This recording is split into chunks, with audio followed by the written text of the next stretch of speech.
চাঁদাবাজির যে অভিযোগটা আমরা কিন্তু দেখেছি এই যে কলাবাগান থানায় কিন্তু ছাত্রদল নেতার বিরুদ্ধে ছাত্রদল থেকে মামলা করা হয়েছে। তো সাংগঠনিকভাবে কিন্তু ব্যবস্থা নেওয়া হচ্ছে, বহিষ্কার থেকে শুরু করে কিছু ক্ষেত্রে পুলিশের আইনানুগ ব্যবস্থা ছাত্রদলই নিচ্ছে। বিগত সময় এই ঘটনা ঘটেছে, কিন্তু সংগঠনগুলো এই ধরনের কোনো দায় স্বীকার করতে হবে। ছাত্রদল এখানে অনেকটাই বোল্ড এবং ক্লিয়ার স্ট্যান্ড নিয়েছে।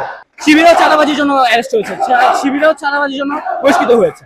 তো এই ধরনের ঘটনা ঘটছে, সকল ছাত্র সংগঠনে কম বেশি ঘটছে।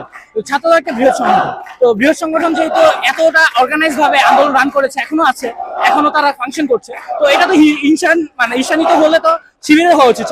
ছাত্রদল এবং বিএনপি গণতান্ত্রিক রাজনীতি করে, এখন এই গণতান্ত্রিক রাজনীতিতে আমাদের হচ্ছে প্রতিদ্বন্দ্বী তৈরি হতে পারে। এটা সামনে শিবির হতে পারে বা বৈষম্য বিরোধী ছাত্র আন্দোলন হতে পারে, আমরা প্রতিপক্ষ হিসেবে দেখছি না। তবে ভোটের রাজনীতিতে এবং ক্যাম্পাস ভিত্তিক যে সংসদ রাজনীতিগুলো আছে, সেখানে হয়তো আমরা সামনে প্রতিদ্বন্দ্বিতা করবো।